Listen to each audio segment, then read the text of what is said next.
જ્યાં ભગવાન રામ અને લક્ષ્મણે તપોવનમાં તપ કર્યું, એ પાવન સ્થાનમાં પુનઃ પાછા વાણીના પુષ્પો ચડાવવાનો વિનમ્ર પ્રયાસ.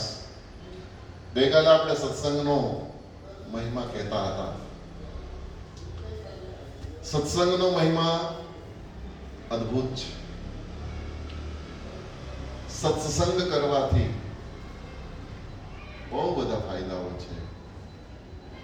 મને ને તમને એક તો જીવનનો ખ્યાલ આવે, મને ને તમને માનવ જીવન શું છે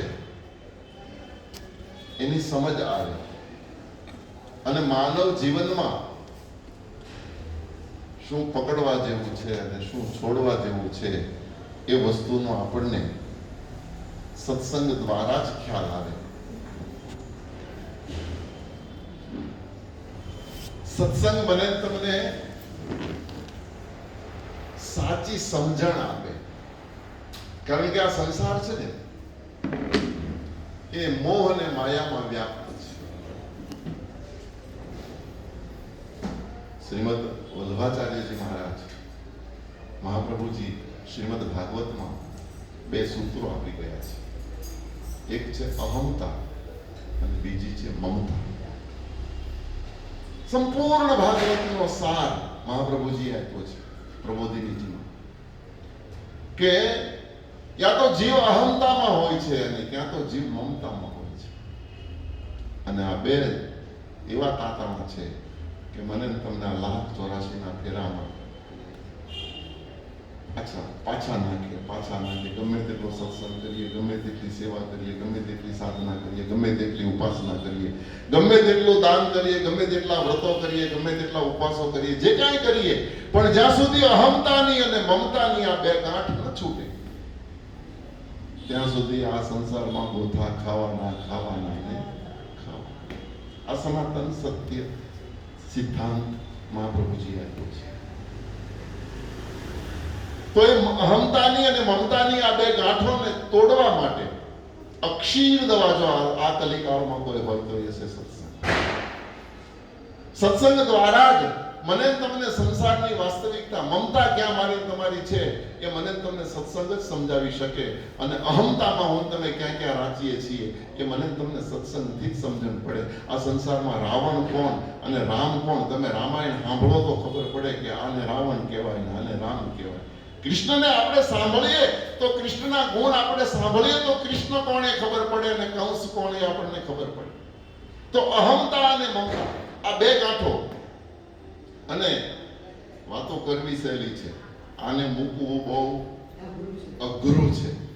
અઘરું એટલે આગળ જ આપણે અહંકાર બોલતા ના હોઈએ પણ એ, અને આપણા જીવનમાંથી અહંકારને આપણે કાઢી નાખ્યો. મહાપ્રભુજીએ તો ત્યાં સુધી કીધું કે તમે અહંકારને કાઢી નાખો, ક્યાંય અહંકાર દર્શાવો નહીં, પણ અવસ્થા વાતમાં બોલો કે અમે તો કોઈ દિવસ અભિમાન કરીએ જ નહીં. અભિમાન ન કરો એનું કેટલું ભેરું છે એ તો પહેલા કાઢો. આ સૂક્ષ્માતિ સૂક્ષ્મ અહંકાર કયો છે, અને એવી જ પાછી છે મમતા.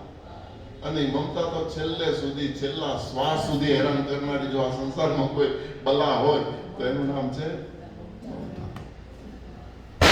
એવી મમતા મરે નહીં, એનું મારે શું કરવું? એ ગુરુ મારો પકડો ને હાથ, ઘેલી મમતા એ આવી મમતા મરે નહીં, એનું મારે શું કરવું? કેવી છે મમતા? 4-5 કડીઓ આ ભજનના લખનારા કવિ મુસ્લિમ કવિ છે, દાસ સત્તારે લખ્યું છે. પણ 5 કડીઓમાં એકાદી કડી હું ગાઉં. કેવા સાધુના સ્વરૂપ ધરીને જોઈ લીધું અને કીધો ઝૂંપડીઓમાં વાસ, હાથમાં લીધી રે સંતો ભાઈ કામઠી. કામઠી એટલે માળાના હાથને જે ટેકો રાખવા માટે તમે લાકડાનો ટુકડો જોયો હશે ને કામઠી કહેવાય. એવી હાથમાં લીધી છે સંતો ભાઈ કામઠી, અને પહેરી લીધો ભગવો વેશ. પણ ભગવો પહેર્યા પછી ઝૂંપડીમાં નિવાસ કર્યો, કામઠી લઈ લીધી, પણ ન્યાય પાછું મન તો શાંત ન જ રહ્યું. એમ થયું કે હારામાંના ઊંચામાંનો હારા કલરનો ભગવો પહેર્યો તો હું મોટો સાધુ દેખાવ. ઈ મમતા તો મારી ત્યાંય રહી.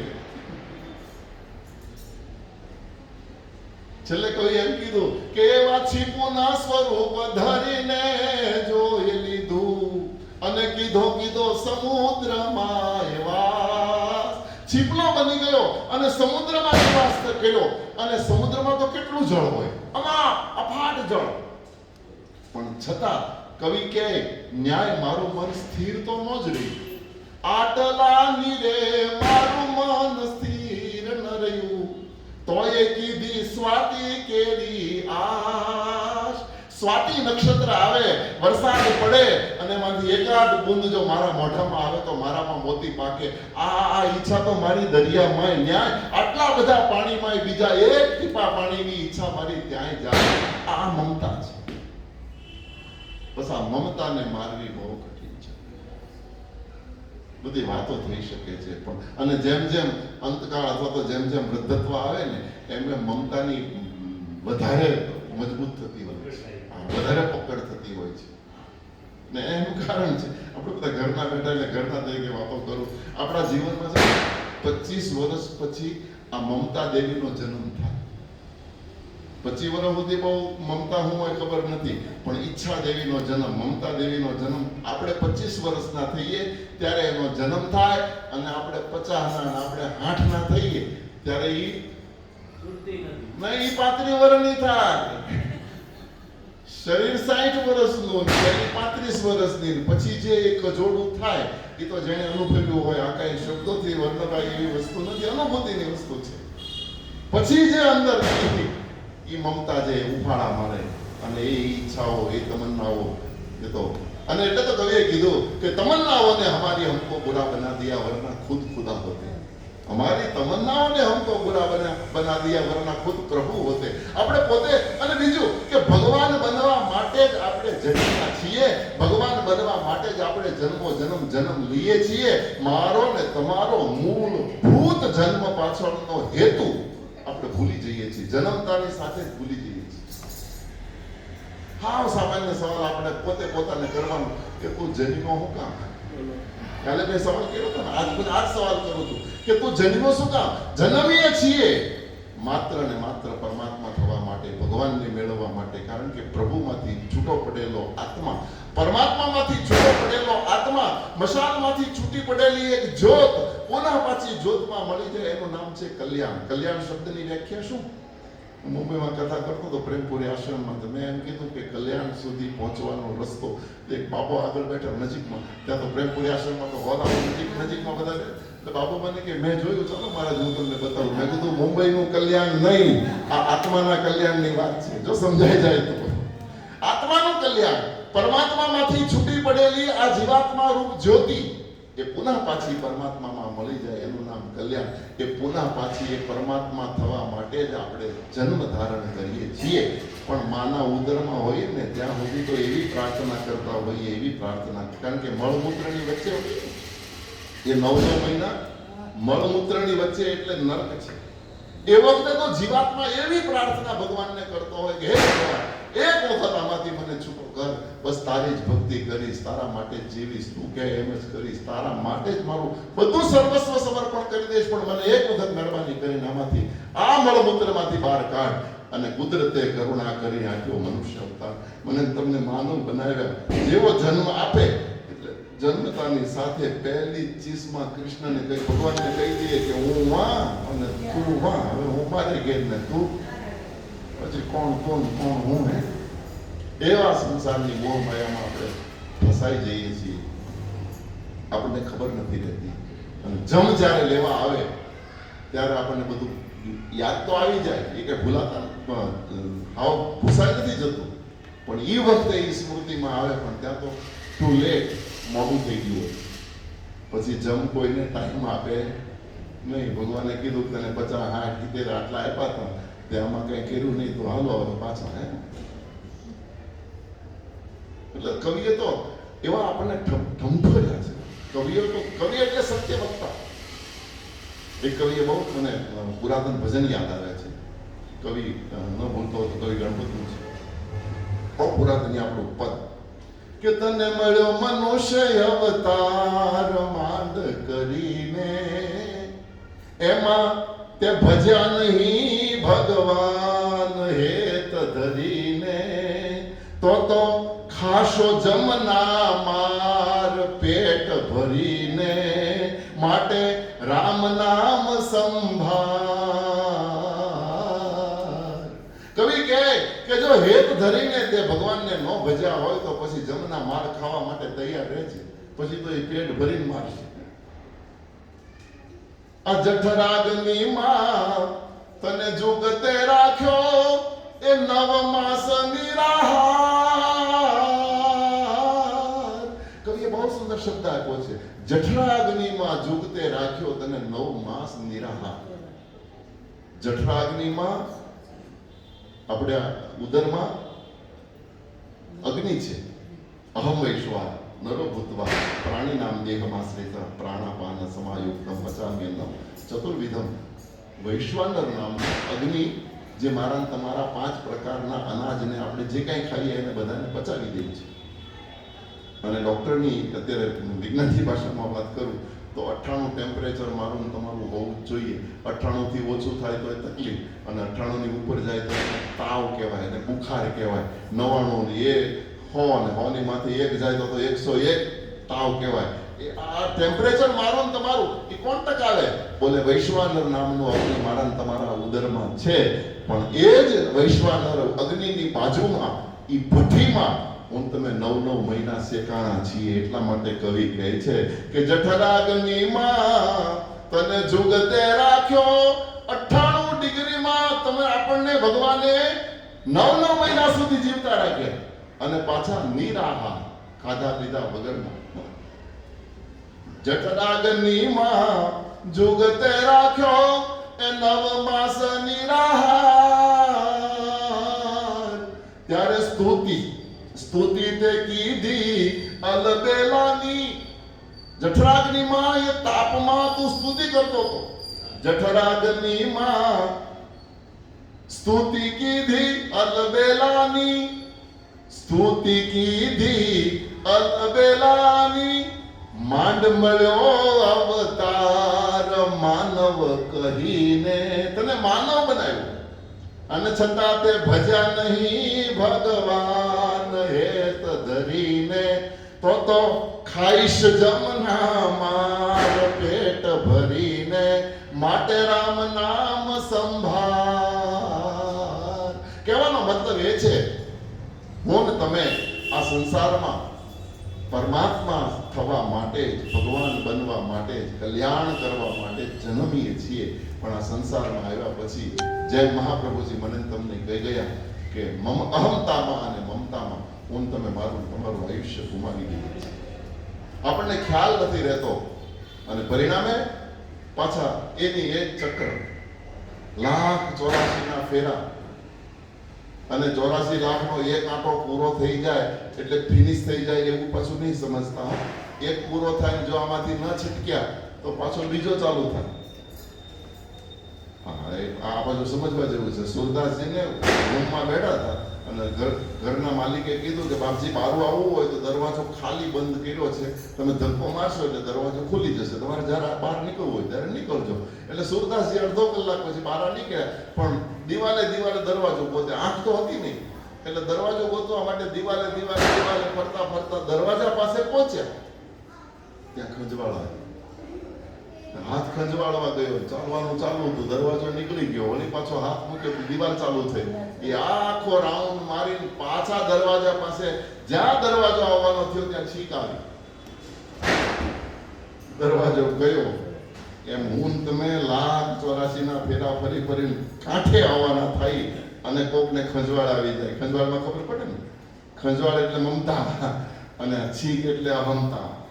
એ અહમતા અને મમતા મને તમને બહાર નીકળવા ન દે. વળી પાછા પુનરપી જનનમ પુનરપી મરણમ પુનરપી જનની જઠરે શયનમ ઇહ સંસારે ખલુ દુસ્તારે કૃપયા પારે પાહે પુરારે ભજ ગોવિંદમ ગોવિંદમ ભજ મૂઢ મતે. શંકરાચાર્ય મહારાજે તો મને તમને મૂઢ કહી દીધું. એ મૂઢ, તું ભોગવે છે, આટલા સંસારને તું સમજવાની કોશિશ કરે છે અને સમજે પણ છે, અને છતાં તું આ સંસારમાંથી છૂટવાનો ક્યારેય ગંભીરતાથી વિચાર નથી કરતો. તને મૂઢ ન કહો તો બીજું શું કહું, શંકરાચાર્ય કહે છે. અને આ ચટપટ પંચિકા સ્તોત્ર છે, જો તમારે અમે બુક તમને આપી એમાં છે, આ ખાસ આગ્રહ કરું, એ સ્તોત્ર એક વખત વાંચવા જેવું છે. દિવસમાં માણસે એક વખત પાઠ કરો. એમાં એક શ્લોક મને બહુ ગમે છે, અને એ શ્લોકને હું શ્લોક નથી કહેતો બાપજી, એ શ્લોકને હું એક્સરે કરું છું. આપણે ખાંસી થાય ડોક્ટર પાસે જે ફોટો પડાવવા જઈએ એ ફોટાને શું કહેવાય? આપણે બગીચામાં ઊભા હોય એ ફોટાની વાત નથી, હોસ્પિટલમાં જે ફોટો પાડે. અને આ આપણે જોવો તો ખરા, હકીકતમાં સાચો ફોટો આપણો ઈ છે. હા, બીજા બધા જે ફોટા પાડીને આપણે મઢાવીએ એ તો સારા કપડાં પહેર્યા હોય, એ કપડાના ફોટા હોય છે. હકીકતમાં આપણે એ નથી. હકીકતમાં જે હોસ્પિટલમાં જે ફોટો પાડે, અંદરની વસ્તુ જે દેખાડે, એ હકીકતમાં આપણે ઈ છીએ. પણ એ ફોટો આપણે કોઈ દિવસ સાચવતા નથી. કોઈ દિવસ કોઈ એક્સરે મઢાવ્યો કે આ મને 1995 થયો તો, આ 2017 થયો તો, એ વખતનો નહીં. પણ શંકરાચાર્ય મહારાજે સંસારનો એક્સરે કાઢીને મને તમને બતાવ્યો છે. યાવદ જીવો નિવસતિ ગેહે કુશલં તાવત પૃચ્છતિ ગેહે. શંકરાચાર્ય મહારાજ લખે છે ચટપટ પંચિકા સ્તોત્રમાં કે જ્યાં સુધી જીવ કંઈક કમાઈને લાવતો હોય ને ત્યાં સુધી એને બધા કેમ છો, આવો, બેસો, એની આદર સત્કાર, એનું સન્માન, એને હાવભાવ પૂછે. પણ જ્યારે કમાણી કરતા બંધ થઈ જઈએ ત્યારે એના એ જ લોકો બોલાવતા બંધ થઈ જાય. યાવદ જીવો નિવસતિ ગેહે કુશલં તાવત પૃચ્છતિ ગેહે. અરે એના ઘરનું માણસ પણ ત્યાં સુધી જ એને કુશળતા પૂછે છે જ્યાં સુધી કમાઈ લાવતો હોય. જેવી એની કમાણી બંધ થઈ જાય ને એટલે ઘરનું માણસ જ એમ કે કેવા બોલતા બેહો, હવે થોડા આઘાડ્યો, આખો દી ખો ખો કરો છો. એ પછી એને પ્રેમથી ન બોલાવે, વડકેથી વાતો કરે. આ શંકરાચાર્ય મહારાજ લખે છે. યાવદ જીવો નિવસતિ ગેહે કુશલં તાવત પૃચ્છતિ ગેહે અને ગતવતી વાયો દેહા પાયે ભાર્યા બિભ્યતિ તસ્મિન કાય. શંકરાચાર્ય મહારાજ આ શબ્દ સમજવા જેવા છે. યાવદ જીવો નિવસતિ ગેહે કુશલં તાવત પૃચ્છતિ ગેહે અને ગતવતી વાયો, એક વખત એની અંદર રહેલો વાયુ બહાર નીકળી જાય, માત્ર શ્વાસ બંધ થઈ જાય પછી એ જ શરીરની, જે શરીર સાથે પત્ની મંગળ ફેરા ભરીને આવી હોય, જે શરીરની સાથે હથેવાળો કરીને આવી હોય, જે શરીરની સાથે 50 વર્ષનું દાંપત્ય ભોગવ્યું હોય, એ જ શરીરમાંથી માત્ર શ્વાસ નીકળી ગયા પછી એ જ પત્ની શરીરની પાસે જાતા ડરે છે. પછી 2-3 જણીના હાથ પકડીને કે મને આગેથી ખાલી દર્શન કરાવી દો, બસ હવે બહુ થઈ ગયું. આ મારી તમારી વાસ્તવિકતા શંકરાચાર્ય મહારાજે મને તમને બતાવી છે. એક વખત માત્ર શ્વાસ નીકળી ગયા પછી ઈ જ શરીરની પાસે એની પત્ની આવતી નથી. આવે છે તો દૂરથી બસ મેં દર્શન કરી લીધા. એ ડરે છે. યાવદ જીવો નિવસતિ ગેહે કુશલં તાવત પૃચ્છતિ ગેહે અને ગતવતી વાયો દેહા પાયે ભાર્યા બિભ્યતિ. બિભ્યતિ એટલે બીવે, ભાર્યા એટલે પત્ની. ભાર્યા બિભ્યતિ તસ્મિન કાયે, એ જ કાયાથી, એ જ શરીરથી, જે શરીર સાથે 50 વર્ષ ગુજાર્યા હોય પણ એ જ શરીરમાંથી શ્વાસ નીકળી ગયા પછી એ જ પત્ની એની પાસે જતી નથી. આ સંસારની વાસ્તવિકતા છે. આ સંસારનું સાચું રૂપ છે. અને એ મને તમને સત્સંગ દ્વારા જ સમજણમાં આવે. બાકી આ સંસારની કોઈ કિતાબમાં, કોઈ યુનિવર્સિટીમાં, ગઈકાલે કીધું, કોઈ કોલેજમાં, કોઈ સ્કૂલમાં તમને આ સંસારનું વાસ્તવિક સ્વરૂપ, આપણને આપણું સ્વરૂપ બતાવે અને સંસારનું વાસ્તવિક સ્વરૂપ. અને આપણે બધા ઉંમરલાયક બેઠા છો એટલે કહું, સંસારનો સાચો રંગ 50 વર્ષ પછી દેખાવાનો શરૂ થાય છે. આપણે 50 વર્ષના થઈએ ને પછી સાચો રંગ દેખાવાનો. ત્યાં સુધી તો બધું લાલ પીળું જ દેખાતું, પણ 50 ના થઈએ પછીથી ખબર પડે કે ઓ આ તો બધું કલર વગરનું છે, આમાં તો કઈ કલર છે જ નહીં. પણ પછી શંકરાચાર્ય કે અંગમ ગલિતમ ગલિતમ મુંડમ દશન વિહીનમ જાતમ તુંડમ. અંગો ગળી જાય, આંખોમાં મોતિયા આવવા માંડે, કાન સાંભળવાનું ઓછું કરે, શરીર ધ્રુજવા લાગે, ટેકા વગર ઊભું ન રહી શકાય, અને એવી સ્થિતિ થાય ત્યારે આપણને સાચું સમજાય, પણ ત્યારે ઘણું મોડું થઈ ગયું હોય છે. એટલા માટે શંકરાચાર્ય વારંવાર કહે છે, ભજ ગોવિંદમ, ભજ ગોવિંદમ, ગોવિંદમ ભજ મૂઢ. ગોવિંદને ભજી લે, ગોવિંદને ભજી લે. હે મૂઢ, હજી તારી પાસે સમય છે, હજી ભજી લે, હજી ભજી લે. તો આ સત્સંગનો મહિમા છે. સત્સંગથી જ મને તમને આ સંસારનું સત્ય સમજાય, અને એના કરતા આગળ કહું તો ભગવાન ઓળખાય. સત્સંગ વગર ભગવાનને ઓળખવા કઠિન છે. સત્સંગ વગર ભગવાનને મેળવવા પણ કઠિન છે. એટલા માટે સત્સંગ દુર્લભ છે. આપણે બધાને ભગવાનને મેળવવા છે, પણ આપણે શું કરીએ તો ભગવાન? એક બહુ નાનો પ્રશ્ન, ભાગવતજીનો એક પ્રસંગ લઉં. વ્યાસજીએ એક શ્લોક લખ્યો છે બાપજી, અને એમાં પ્રશ્નો કર્યા છે કે ભગવાન કોને મળે? એવું આપણી પાસે કયું ક્વોલિફિકેશન હોય કે આપણને ભગવાન મળે? તો પછી પ્રશ્ન કર્યા કે શું આપણે રૂપાળા હોઈએ તો આપણને ભગવાન મળે? વ્યાસજીએ કીધું નહીં. શું આપણે ધનવાન થઈ જઈએ એટલે ભગવાન મળે? પૈસા વાળાને ભગવાન મળે એવો કોઈ દાખલો હજી સુધી નથી. આપણે બળવાન હોઈએ તો ભગવાન મળે, તો એવા બળવાનને પણ મળ્યા હોય એવો કોઈ દાખલો નથી. રૂપવાનને ન મળે, ધનવાનને ન મળે, બળવાનને ન મળે, કુળવાન, આપણે ઉચ્ચ કુળમાં જન્મ લીધો હોય તો આપણને ભગવાન મળે?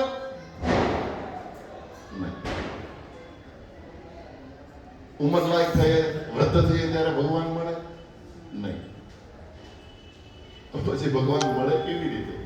આપણી પાસે શું એવું શું હોય કે આપણને ભગવાન મળે? બહુ સુંદર સવાલ છે, જરા ધ્યાનથી સાંભળજો. વ્યાસજી લખે ભાગવત, વ્યાગસ્યાચરણં ધ્રુવસ્ય ચ વયો વિદ્યામ ગજેન્દ્રસ્ય કા કુલં કા વિદુરસ્ય યાદવપતે ઉગ્રસ્ય કિમ પૌરુષમ ઉપજાયા કિમ નામ રૂપમધિકં તત્કિમ સુદામ્નોદનમ. વ્યાગસ્યાચરણં ધ્રુવસ્ય ચ વયો. પહેલો શબ્દ છે વ્યાગ. વ્યાગ એટલે ભગવાન કૃષ્ણને બાણ મારનારો, ભગવાન કૃષ્ણને પ્રાચીના પીપળા નીચે ભાલું મારનારો શિકારી. એની પાસે કોઈ આચરણ તો નહોતું, શિકારી હતો. મૂંગા પ્રાણીઓને મારનારો પાપી, પણ છતાં એને ભગવાન મળ્યા. તો આનો મતલબ આચરણ બહુ ના હોય તો કઈ જરૂર નથી. આચરણ વાળાને પણ મળે એવી શક્યતાઓ નથી. વગર આચરણ વાળાને પણ મળ્યા છે. વ્યાગસ્ય આચરણ, વ્યાગનું આચરણ પાપ કરવાનું હતું, છતાં પણ પ્રાચીના પીપળા નીચે એને કૃષ્ણ જોયા હોય તો પણ માર્યું, એને દર્શન થયા છે. પછી તો દોડીને આવ્યો પણ ખરો, ક્ષમા પણ માંગી લીધી કે પ્રભુ મને એમ કે હરવું છે, મેં તમારો ખાલી પગ જ જોયો છે અને મારાથી બાણ છૂટી ગયું. વ્યાગસ્ય આચરણમ ધ્રુવસ્ય ચ વયો. અને વયવાળાને, ઉંમરવાળાને ભગવાન મળતા હોય તો ધ્રુવની પાસે ક્યાં ઉંમર હતી? 5 વર્ષની બાલ્યાવસ્થામાં ધ્રુવને વૃંદાવનમાં કૃષ્ણ મળ્યા છે. ધ્રુવસ્ય ચ વયો અને વિદ્યામ ગજેન્દ્રસ્ય કા. આપણે વિદ્વાન હોઈએ તો ભગવાન મળે એ વાત પણ ખોટી. વ્યાસજી કહે કે જો વિદ્વાનને જ ભગવાન મળતા હોય તો પેલો ગજેન્દ્ર હાથી કઈ કોલેજમાં ભણવા ગયો હતો? એની પાસે ક્યાં વિદ્યા હતી? ગજેન્દ્રની કથા તમે બધા સાંભળ્યું છે. વિદ્યામ ગજેન્દ્રસ્ય કા અને કુલમ કા વિદુરસ્ય યાદવપતે. કુળવાન હોઈએ તો જ ભગવાન મળે, તો એ વાત પણ બિલકુલ ખોટી છે. કારણ કે વિદુરજી પાસે ક્યાં કુળ હતું? વિદુરજી તો શુદ્ર જાતિના હતા. વિદુરજીનો પરિચય તમે બધા જાણતા હશો. વિદુર ધૃતરાષ્ટ્રના નાના ભાઈ છે, પણ માં જુદી છે. અંબા, અંબિકા, અંબાલિકા ત્રણેયને ભીષ્મ દાદા લઈ આવ્યા હતા. એમાંથી અંબાને પાછી મોકલી, અંબાલિકાને અંબિકા બેને રાખી. એ બેના દ્વારા પાંડુ અને ધૃતરાષ્ટ્ર 2 ભાઈઓ, પણ ત્રીજી દાસીને મોકલાવી હતી વ્યાસજી પાસે, અને દ્રષ્ટિપુત્ર તરીકે વિદુરજીનો જન્મ થયો. એટલે એ શુદ્ર છે. દાસીનો દીકરો છે. પણ વિદુર ભગવાનનો પરમ ભક્ત હતો. કુળ નહોતું. થોડોક પરિચય આપો વિદુરનો તો એક નીતિમાન વ્યક્તિત્વ એટલે વિદુર. કૌરવ પક્ષના સલાહકાર મંત્રી હતા. ધૃતરાષ્ટ્રના સભામાં મંત્રી પદ પર બિરાજિત હતા. પણ સૌથી સાચો અને સારો પરિચય આપો તો વિદુરજી ભગવાનના પ્યારા ભક્ત હતા. મહેલો હોવા છતાં મહેલોને છોડીને ગંગાના કિનારે પર્ણકુટી બાંધી અને ઝૂંપડીમાં એની પત્નીનું નામ છે સુલભા. સુલભા સાથે વિદુર બંને ભગવાનનું ભજનમાં જ રત રહેતા. ક્યારેક જરૂર પડે તો મહેલમાં આવે અને જે કઈ રાજકારભાર હોય એ પતાવે. રાજકારણમાં એની કઈ રસ નહોતો. એ આખો દિવસ સવારે 3 કલાક, બપોરે 3 કલાક અને સાંજે 3 કલાક ભગવાનની ભક્તિમાં લીન રહેતા. 3 કલાક સવારે ભજન કરે, 3 કલાક બપોરે કરે અને 3 કલાક સાંજે કરે. પર્ણકુટીમાં ગંગાના કિનારે કાચી પાકી બાફી ભાજી ખાય અને દિવસો ગુજારે. પણ એક દિવસ વિદુરજીના જીવનમાં એક ઘટના ઘટી છે. કંઈક વાસણ લઈને બજારમાં કંઈક ચીજ વસ્તુ લેવા માટે વિદુરજી બજારમાં નીકળ્યા હતા અને એમાં રસ્તામાં પુષ્પો પથરાયેલા જોયા. ધ્વજા પતાકાઓ બંધાતા હતા. સેવકો બધી તૈયારીઓ કરતા હતા. એટલે વિદુરજીને વિચાર આવ્યો કે આ નગર શણગારાઈ રહ્યું છે, હું આ રાજ્યનો સલાહકાર મંત્રી છું, મને ખબર નથી આ બધું શું થઈ રહ્યું છે. એટલે ધ્વજા પતાકા બાંધવા વાળા માણસ પાસે જઈને વિદુરજીએ પ્રશ્ન પૂછ્યો હતો કે ભાઈ આ નગરમાં શું થઈ રહ્યું છે, શેની તૈયારી છે? ત્યારે સેવકે વિદુરજીને કીધું હતું કે આવતીકાલે દ્વારિકાથી દ્વારિકાધીશ ભગવાન કૃષ્ણ આપણા હસ્તિનાપુરમાં વિષ્ટિ કરવા માટે પધારે છે અને એના સ્વાગતમાં દુર્યોધન અને કર્ણએ આખા નગરને શણગાર્યો છે. ભગવાનના પ્રભુના રથના પૈડા પૃથ્વી પર સ્પર્શ ન કરે એટલા માટે આખા રોડ ઉપર પુષ્પો બિછાયા છે. ભગવાન કૃષ્ણ પધારવાના શબ્દ જ્યારે વિદુરજીએ સાંભળ્યો, ભગવાનના પ્યારા ભક્ત હતા, હાથમાં રહેલું પાત્ર પડી ગયું. દોડતા વિદુરજી પોતાની પર્ણકુટીમાં ગયા અને જઈને દરવાજો બંધ કરી સુલભાને કહેવા લાગ્યા, સુલભા, તારી મારી ઈચ્છા આજ પરિપૂર્ણ થઈ ગઈ. બોલે, શું થયું સ્વામિનાથ? બોલે, જેની ઝાંખી કરવા માટે હજારો વર્ષો સુધી ઋષિ મુનિઓ તપ કરે છતાં જેની ઝાંખી ન જડે એ પરમાત્મા આવતીકાલે આપણા હસ્તિનાપુરમાં પધારવાના છે. આપણને દ્વારિકાધીશના દર્શન થવાના છે. ગરીબને ખજાનો મળવાનો હોય અને જે ખુશી થાય એ ખુશી સુલભાના હૃદયમાં, વિદુરના હૃદયમાં થનગનવા લાગી. બંને જણા હાથમાં કરતાલ લઈ અને ભગવાનના ભજનમાં મસ્ત બન્યા છે. 3 કલાકે ભજન સહેજ જરા મંદ થયું ત્યારે સુલભાએ ધીરે રહીને વિદુરજીને કીધું હતું કે સ્વામિનાથ, એક વાત કરું? બોલે, બોલ, શું છે? બોલે, આપણા લગ્ન થયા ને કેટલા વર્ષ થયા? લગ્નની વાત સીધી આવી એટલે વિદુરજી ગંભીર થઈ ગયા. વિદુરજીએ કીધું, સુલભા, અત્યારે તને લગ્ન યાદ આવે? આવતીકાલે ભગવાન આપણને દર્શન આપવાના અને તને આ બધું? બોલે, ના, આ તો ખાલી એમ જ પૂછું છું. બોલે, ઘણા વર્ષ થઈ ગયા. બોલે, આટલા વર્ષથી પરણીને હું તમારા ઘરે આવી, મેં ક્યારે તમારી પાસે કઈ માંગ્યું છે? માંગ્યું શબ્દ સાંભળ્યો એટલે વિદુરને એમ થયું કે સુલભા કંઈક માંગવાની ઈચ્છા કરે છે. એટલે ઊભા થઈને વિદુરજી કહી દીધું, સુલભા, કંઈક માંગવાની ઈચ્છા હોય તો લગ્નની યાદ કરવાની શું જરૂર છે? એક નહીં, 2 વરદાન માંગ. એક તારું હકનું અને એક આવતીકાલે મને ઠાકોરના દર્શન થવાના એના ખુશાલીનું મારા તરફથી 2 વરદાન માંગ. માંગ, તને શું આપું? માંગ, તને શું આપું? હવે હકીકતમાં ચૂલા ઉપર ભાજી, આખો દિવસ ભાજી ઉપર નીકળે છે અને છતાં વરદાનો આપવાની વાત કરે છે. પણ હું હાથને મારા ફેલાવું તો તારી પ્રભુતા દૂર નથી. આ ભક્તની નિશાની છે. આ ભક્તનો ભાવ છે કે હું હાથને મારા ફેલાવું તો તારી પ્રભુતા દૂર નથી, પણ હું માંગુ ને તું મને આપે એ વાત મને મંજૂર નથી. એ વાત મને મંજૂર નથી. મારે જોવો છે તને, મારે જોવો છે તને, પણ હવે તારે દેખાવું નથી. હવે કરી લે ફેંસલો, કાં હું નથી કાં તું નથી. આ ભક્તિ બોલે. સુલભાને કહેવા લાગ્યા વિદુરજી કે દેવી, એક નહીં, 2 વરદાન માંગ. અને એ વખતે સુલભાએ હાથ જોડીને કીધું, સ્વામિનાથ, 2 નથી જોઈતા, માત્ર એક જ વચન, એક જ વરદાન જોઈએ. બોલે, એક માંગ, જે જોઈએ તે બોલ. ત્યારે હાથ જોડીને સુલભાએ પહેલા તો એમ કીધું, મને આ નથી જોતું, મને આ નથી જોતું, મને આ નથી જોતું. નમોક્ષસ્ય આકાંક્ષા ન ચ વિભવ વાંછા કિંચન મે ન વિદ્યા ન અપેક્ષા સચી મુખી સુખેચ્છા વિના પુના અતસ્ત્વામ સંયાચે જનની જનનમ જાતુ મમ વૈ મૃડાણી રુદ્રાણી શિવ શિવ ભવાની ઇતિ જપત. મહારાજ, મને મોક્ષની પણ ઈચ્છા નથી. ન મોક્ષસ્ય આકાંક્ષા ન ચ વિભવ વાંછા, બીજી પણ કોઈ વાંછાઓ ઈચ્છાઓ નથી. ન વિજ્ઞા ન અપેક્ષા સચી મુખી સુખેચ્છા વિના પુના, કોઈ સુખની પણ ઈચ્છા નથી. મને પુનર્જન્મ પણ જોતો નથી. મને કોઈ અપેક્ષા, કોઈ વૈભવની પણ ઈચ્છા નથી, કોઈ સુખની પણ આકાંક્ષા નથી. વિદુરજી કે પણ તો જોઈએ છે શું? બોલે આવતીકાલે દ્વારિકાધીશ આપણા હસ્તિનાપુરમાં પધારે અને આપણી ઝૂંપડી તરફથી ભોજનનું નિમંત્રણ આપવામાં આવે અને ઠાકુર આપણી ઝૂંપડીમાં બેઠો બેઠો કંઈક ખાતો હોય એ જોવાની ઈચ્છા છે. બાકી કોઈ તમન્ના નહીં, કોઈ ઈચ્છા નહીં, કોઈ તમન્ના નહીં. ભગવાનને ભોજનના નિમંત્રણની વાત વિદુરે સાંભળી. વિદુરની આંખમાં આંસુ આવી ગયા. રડતા રડતા વિદુરે સુલભાને કીધું, દેવી મહેરબાની કરીને આ વચન રહેવા દે, આ વચન રહેવા દે, હું આ નહીં માંગી શકું. બોલે કેમ? બોલે તને ખબર છે ભગવાનને આપણી ઝૂંપડીમાં લાવવાની વાત તું કરે છે, એ ઠાકુરના રથના પૈડા પૃથ્વી ઉપર સ્પર્શ ન કરે એટલા માટે તો દુર્યોધન અને કર્ણએ ફૂલ બિછાવ્યા છે. એ કૃષ્ણને તો આપણી ઝૂંપડીમાં લાવવાની વાત કરે. મારાથી નહીં. વિદુરજી ના કહેતા રહ્યા અને સુલભા આગ્રહ કરતી રહી. 1 કલાક સુધી બંને વચ્ચે મીઠો કલહ થયો છે. જો છે બંને ભગવાનના ભક્તો, પણ અહીંયા બંનેના મત જુદા પડ્યા છે. વિદુર એમ કહેવા માંગે કે મારા માટે હું મારા પ્રભુને તકલીફ પડે એવું કોઈ વચન નહીં માંગુ, એવી કોઈ ચેષ્ટા નહીં કરું કે મારા ભગવાનને તકલીફ પડે.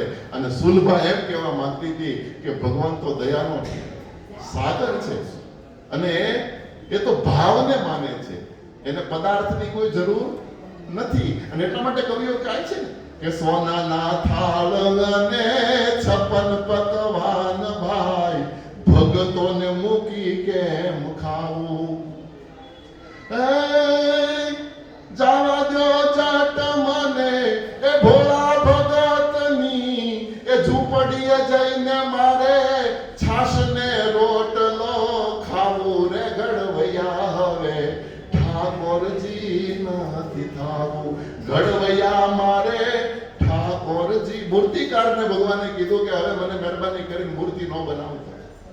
આ ગોવાળોના હેત અને ગોપીઓની પ્રીતમાં મારે જોને વીતળાવું.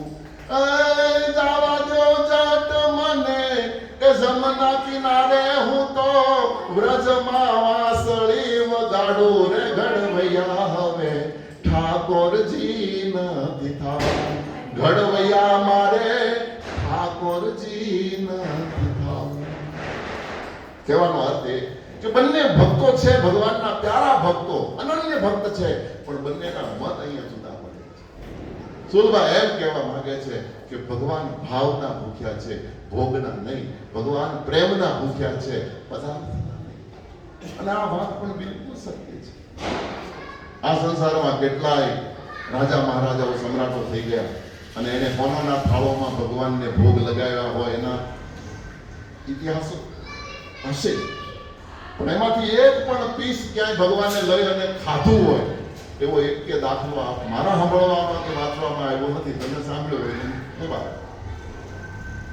અને મહારાષ્ટ્રની જ ઘટના કહું. નામદેવ નામનો છોકરો, 7 વર્ષની ઉંમર હતી. નામદેવ નામનો છોકરો હાથો હાથ વિઠોબાને દૂધ દેતો હતો. વિઠોબા આવીને પી જતો હતો. એની પાછી મને ખબર છે. કારણ કે ભગવાન ભાવના ભૂખ્યા છે, ભગવાન પ્રેમના ભૂખ્યા છે. એને પદાર્થને શું કરવા છે? વિદુર અને સુલભા આ મીઠો કલહ કરી અને રાત્રે સૂઈ ગયા. સવારે વહેલા ઉભા થયા. આજે ભગવાનના દર્શન થવાના છે. જલ્દી જલ્દી પોતાના કાર્યથી પરવારી, પ્રાતઃ કર્મથી પરવારી અને વિદુરે સુલભાને કીધું, સુલભા વધારે વહેલા દર્શન કરવા હોય તો આપણે રાજ્ય માર્ગો ઉપર જઈએ, જ્યાંથી ભગવાન આવવાના છે. ત્યાં જઈએ તો આપણને વહેલા દર્શન થાય અને ત્યાં પાછા વધારે આગળ જઈએ તો એનાથી વહેલા દર્શન થાય. એટલે રાજ્ય માર્ગ ઉપર બંને જણા સવારમાં સૂર્ય ઉદય થાય એના પહેલા દોડતા જે રસ્તા પરથી ઠાકોરજી પધારવાના હતા એ રસ્તા ઉપર જઈને ઉભા રહી ગયા છે. કતારબદ્ધ લોકો ઊભા છે. એક બધા જ લોકોની વચ્ચે વિદુર અને સુલભા પણ ઊભા છે. હમણાં ઠાકુર આવશે, હમણાં પ્રભુ આવશે, ભગવાનના દર્શનનો ઇંતજાર કરે છે. પણ એ ઇંતજાર કરતા કરતા પાછા વિદુરજી અને સુલભા મીઠી મીઠી વાતો, કવિઓ અદ્ભુત વર્ણન કરે છે. વિદુર અને સુલભા મીઠી મીઠી વાતો કરે છે. અને એમાં વિદુરજીએ સુલભાને કીધું કે સુલભા તને ખબર છે? બોલે શું? બોલે કૃષ્ણને હું કાકા થતો નથી, પણ જ્યારે જ્યારે કૃષ્ણ મને મળે છે ત્યારે કાકા થઈને કહીને બોલાવે. જ્યારે જ્યારે ભગવાન મને મળે ત્યારે કાકા કહીને બોલાવે છે. આજે પણ તું જોજે, જો આ બધાની વચ્ચે કૃષ્ણ મને જોઈ જશે ને તો કાકા કહીને બોલાવશે. હું કાકો કાકો થતો નથી, પ્રેમથી કાકા કહે છે. અને વિદુરે પાછું એમ પણ કીધું કે કાકો ઘણાનો થાવ છું, પણ એ કોઈ સુધી મને કાકો કહીને બોલાવતા નથી. કૌરવોનો કાકો થાવ, પણ એ મને કોઈ દિવસ કાકો કહેતા નથી. અને કૃષ્ણને હું કાકા થતો નથી, પણ એ મને કાકા વગર બોલાવતા નથી. આવી મીઠી મીઠી વાતો બંને જણા કરતા હતા. અને એમાં દૂરથી ભગવાનના રથની ધજા દેખાણી, મંગળ વાજિંત્રો વાગવા લાગ્યા, મંગળ ગીતો ગવાવા લાગ્યા, જય જયકારના નારાઓ થવા લાગ્યા. ધીરે ધીરે ધીરે પરમાત્માનો રથ એ પુષ્પના માર્ગ બિછાવેલા પુષ્પો ઉપર ચાલ્યો આવે છે. પૂર્ણ મુખારવિંદ પરમાત્માનું રથમાં બેઠેલા દૂરથી ભગવાનના મુખારવિંદનું દર્શન વિદુર અને સુલભાને થયું. અને એ પણ ઊંચા પગ કરી કર્યું. અને જેવું પૂર્ણ મુખાર દેખાયું એટલે વિદુર અને સુલભાની આંખ બંધ થઈ ગઈ. અને આ નિયમ છે, ભક્તિનો નિયમ છે. જેના હૃદયમાં ભક્તિ મહારાણી બિરાજતા હોય એની પ્રભુના દર્શન થતાની સાથે આંખ બંધ થઈ જાય. અને આંખ બંધ થઈ જવી જોઈએ. આંખ બંધ થાય તો સમજવાનું કે હૃદયમાં ભક્તિ બિરાજે છે. અને મૂર્તિના દર્શન થાય, ડોળા ચકળ વગર થતા હોય તો સમજી લેવાનું કે આંખમાં કંઈક પીડ્યું છે, કંઈક બીમારી છે. આ નિયમ છે. ભગવાનના દર્શન કરતાની સાથે આંખ બંધ થવી જોઈએ. વિદુર અને સુલભા ધ્યાન મગ્ન થઈ ગયા. ધીરે ધીરે રથ નજીક આવ્યો અને બિલકુલ સામે આવ્યો. ભગવાન મનમાં હસ્યા કે કાકા, વિદુર મારે તને કાકો કહેવો છે, પણ આંખ તો ઉગાડ, કાકો કહું કોને? બાજુમાંથી રથ પસાર થઈ ગયો. બધા લોકો વિખરાઈ ગયા. અને થોડી વાર પછી બંને વિદુર અને સુલભાની શુદ્ધિ આવી. અને જોયું તો પ્રભુ તો જતા રહ્યા હતા, લોકો પણ વિખરાઈ ગયા હતા, પણ હૃદયમાં પરમાત્માનું સ્વરૂપ હતું. એને લઈ અને દોડતા બંને પર્ણકુટીમાં ગયા. દરવાજો બંધ કરી હાથમાં કરતાલ લઈ ભગવાનના ભજનમાં લીન બની ગયા. આ બાજુ પ્રભુ દુર્યોધનના મહેલે ગયા. જે કારણે આવ્યા હતા, કથા તો મહાભારતની છે, તમે બધા જાણો છો. વિષ્ટિ કરવા માટે, વાતચીત કરવા માટે આવ્યા હતા, સમાધાન કરવા માટે આવ્યા હતા. અને ધૃતરાષ્ટ્રને ખૂબ સમજાવવાની, દુર્યોધનને ખૂબ સમજાવવાની કોશિશ કરી કે પાંડવોને 5 ગામ આપી દો, આ પ્રશ્ન આપો, પતાવી દો. પણ દુર્યોધન અક્કડ થઈ ગયો અને બોલ્યો કે 5 ગામની ક્યાં કરો છો? એક સોયની અણી જેટલી પણ જગ્યા હું આપવા રાજી નથી. ભગવાનને અપમાન જેવું લાગ્યું એટલે ભગવાન સિંહાસનેથી ઊભા થઈ અને ચાલવા લાગ્યા. એટલે દુર્યોધને બૂમ પાડી, ક્યાં જાઓ છો? જમીન જવાનું છે. ભગવાને સાંભળ્યું છતાં ન સાંભળ્યું કર્યું. બીજી વખત દુર્યોધને કીધું, તમારા માટે ખાસ રસોઈયા બનાવી 56 ભોગ બનાવ્યા છે. ત્રીજી વખત પાછો દુર્યોધન બોલ્યો કે તમારા માટે ખાસ ખર્ચો કર્યો છે. અને ભગવાનનો મગજ ગયો. ભગવાને આવી દુર્યોધનને કીધું, એલા ક્યારનો જમીન જાઓ, જમીન જાઓ. તને ખબર છે જ્યાં ત્યાં ભોજન કોણ કરે? એ દુર્યોધન જ્યાં ત્યાં ભોજન એ કરે જેના પેટમાં ભૂખ હોય. અને અથવા તો માણસ ભોજન તો કરે પીરસનારના હાથમાં પ્રેમ હોય. મારા પેટમાં ભૂખ નથી, તારા હાથમાં પ્રેમ નથી, મારે તારા ઘરનું શું કામ ખાવું જોઈએ? ભગવાને હાથ તરછો. અને એ વખતે દ્રોણ સાંભળતા હતા. દ્રોણ ઉભા થઈને આડા આવ્યા, હાથ જોડીને ભગવાનને કહેવા લાગ્યા, પ્રભુ દુર્યોધનના ઘરનું ના ખાવું હોય તો મારે ક્યાં પધારવું? ભગવાને માથું હલાવીને દ્રોણને કહી દીધું, ગુરુદેવ તમારા ઘરે પણ આવવાની ઈચ્છા નથી. એટલે દ્રોણે થોડી દલીલ કરી કે મારા દુર્યોધનના ઘરે ના પાડો છો, હું તો બ્રાહ્મણ છું, મને લાભ આપો. બોલે નહીં. એટલે દ્રોણે કીધું કે તો પ્રભુ ટિફિન સાથે લાવ્યા છો? અત્યારે બપોર થયા, કંઈક ખાવું તો પડશે ને. અને એ વખતે ચાલતા ચાલતા ભગવાન એટલું બોલ્યા કે ગંગાના કિનારા તરફ જવાની ઈચ્છા છે. અને ગંગાનો કિનારો શબ્દ સાંભળ્યો એટલે દ્રોણની આંખમાં આંસુ આવી ગયા. ગુરુ દ્રોણ રડી પડ્યા. દ્રોણ સમજી ગયા ગંગાના કિનારે એક જ વ્યક્તિ રહે છે અને એનું નામ છે વિદુર. આ લાભ વિદુર લઈ ગયો. પગના જળનું પાન હર બ્રહ્મા કરવા મથે, પણ તેથી ભીલોએ પગ ભગવાન કેવા ધોયા કાગડા. કવિ કાગ લખે છે કે પગના જળનું પાન હર બ્રહ્મા કરવા મથે. બ્રહ્માજી અને શિવજી કાયમ માટે ક્ષીરસાગરમાં રોજ જાય અને રોજ વંદન કરીને કહે કે પ્રભુ તમારા જમણા પગનો અંગૂઠો ધોવા દો, જરાક જો એમાંથી ચરણામૃત તમને મળી જાય તો અમે પાવન થઈ જઈએ.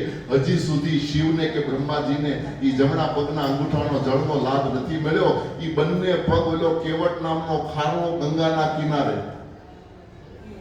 પાછા ચોળીને ગોઠણ સુધી ધોઈ જાય. તમે જુઓ તો ખરા. પગના જળનું પાન ઈ હર બ્રહ્મા કરવા મથે, પણ ઓલા ભીલોએ પગ ભગવાન ધોયા કાગડા. અને પાછો દાદાગીરી કરીને કેવટે તો ભગવાનને એમ કીધું કે પ્રભુ જો પ્રભુ અવચી પારે જા ચહું તો મોહે પદ પ્રક્ષાલન કહું.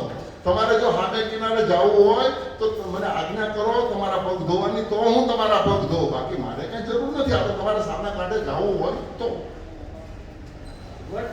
વટથી અને ત્યાં ગોઠણ સુધી પેલો ધોઈ જાય. દ્રોણની આંખમાં આંસુ આવી ગયા. દ્રોણ રડી પડ્યા. ભગવાને દોડવાની શરૂઆત કરી. ઉતાવળમાં પગરખા પહેરવાનું ભૂલી ગયા. ખભા પરથી રસ્તામાં પિતાંબર પડી ગયું, ભાન ન રહી.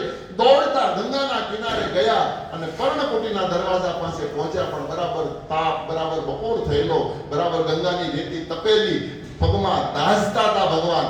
અને દરવાજો ખખડાવીને કહેવા લાગ્યા, કાકા દરવાજો ખોલો. પણ વિદુર અને સુલભા તો ભગવાનના ભજનમાં લીન હતા અને બીજી વખત દરવાજો ખોલ્યો, ખખડાયો. ત્રીજી વખત બૂમ પાડીને કીધું કે ચોથી વખત તો ભગવાન એમ બોલ્યા કે કાકા જેનું ભજન કરો છો એ રૂબરૂ બારે ઊભો છું, મને મળી લ્યો. પણ કોણ સાંભળે? મોરે મન, રામચરિતમાનસ. મોરે મન પ્રભુ અસ વિશ્વાસા, મોરે મન, મોરે મન પ્રભુ અસ વિશ્વાસા, રામ સે અધિક રામ કર દાસ. આજે રામ કરતા રામનો દાસ મહાન બની ગયો. આજે કૃષ્ણ દરવાજે ઉઘાડા પગે બૂમો પાડે છે, કાકા દરવાજો ખોલો, કાકા દરવાજો ખોલો. 3 કલાક વ્યતીત થયા. 3 કલાક સુધી વિદુર અને સુલભા ભજન કરતા રહ્યા. એક મહાત્માએ એમ કીધું કે પ્રભુ તમારા દર્શન કરાવવા માટે તમે અમારી પાસે કેટલી ભક્તિ કરાવો છો. જન્મ જન્મોની જતન કરાવીએ, જન્મો જન્મ અને પાછા કેટલાય જન્મ, હજારો જન્મો ભક્તિ કરીએ ત્યારે આપણને ભગવાન મળે.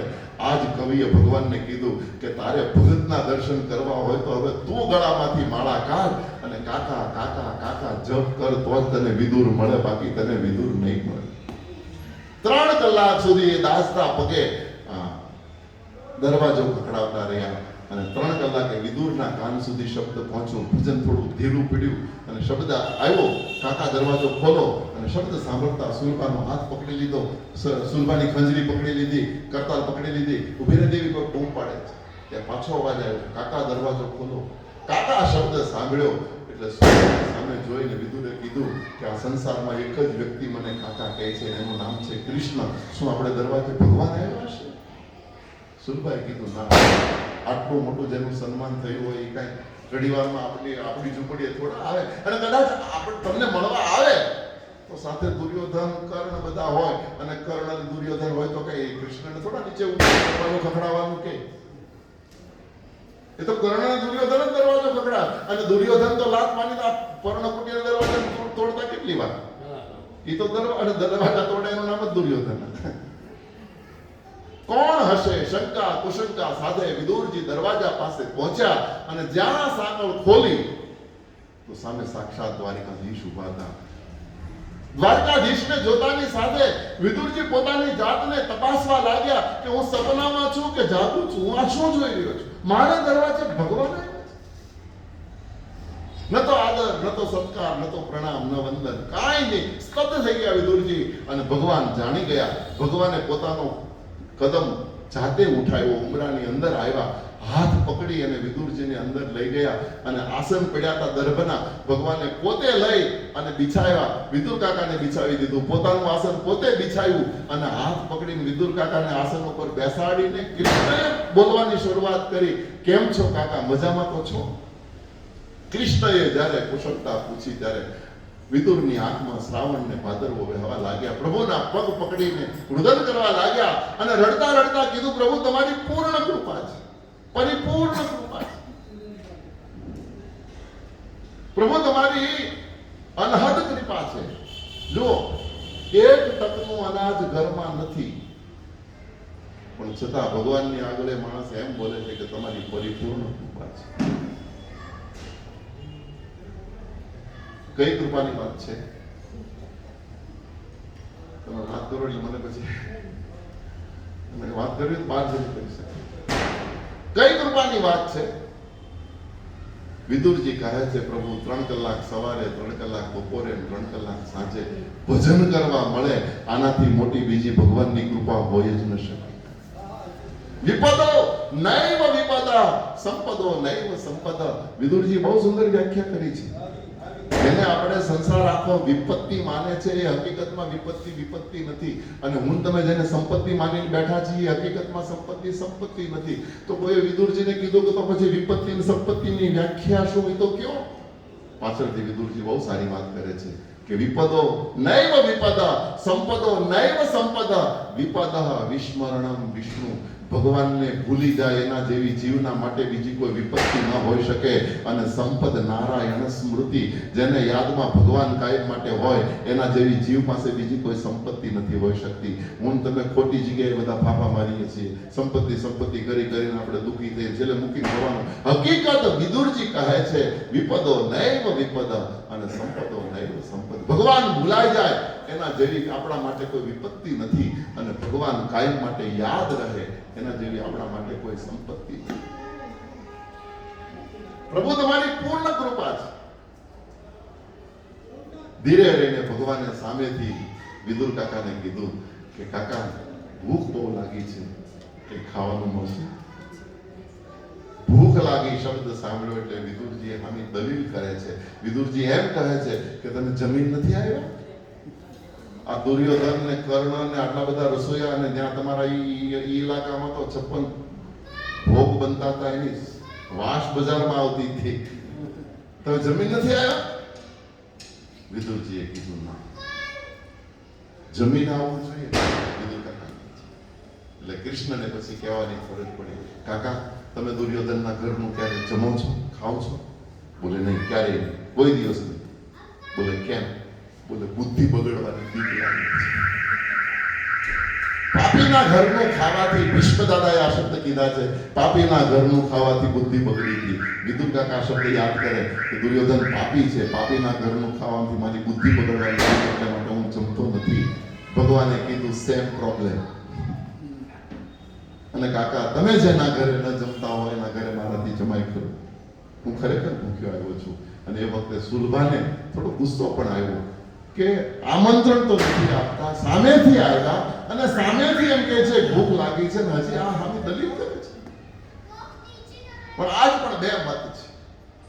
અમુક મહાત્માઓ એમ કહે છે કે ફળ ખાધા, અને અમુક મહાત્માઓ કહે છે ભાજી ખાધી. પણ મહાત્માઓનો મત એવો છે કે ફળ ખાધા એટલે વિદુરજીએ તરત જ સુલભાને આજ્ઞા કરી, દેવી ઘરમાં કઈ ફળ છે? બોલે હા, 3 કેળા પડ્યા. બોલે લાવ જલ્દી, પ્રભુને ભૂખ લાગી. દોડી સુલભા 3 ફળ કે કેળા લઈ આવી, છોલી કેવું ફેંકી દીધું, છાલ ભગવાનને આપી, ભગવાન ખાઈ ગયા. બીજું ત્રીજી છાલ ભગવાન ખાતા હતા. એ વખતે વિદુરનું ધ્યાન ગયું તો કૃષ્ણ છાલ ખાતા હતા. જોવે તો 3 કેળા નીચે પડ્યા હતા. એટલે આનો અર્થ કે આગળ જે 2 ખાઈ ગયા એ છાલ ખાઈ ગયા, કેળા તો બહાર. વિદુરજી ભગવાનનો હાથ પકડ્યો, એ પ્રભુ શું ખાવ છો, જુઓ તો ખરા. કૃષ્ણએ જોયું ત્યારે એને ખબર પડી કે હું કેળાની છાલ ખાઉં છું. વિદુરજી પહેલા તો સુલભાને ઠમક્યો, મારા ભગવાનને તું છાલ આપે, ભાનમાં તો રે, જરા જોતો કરી.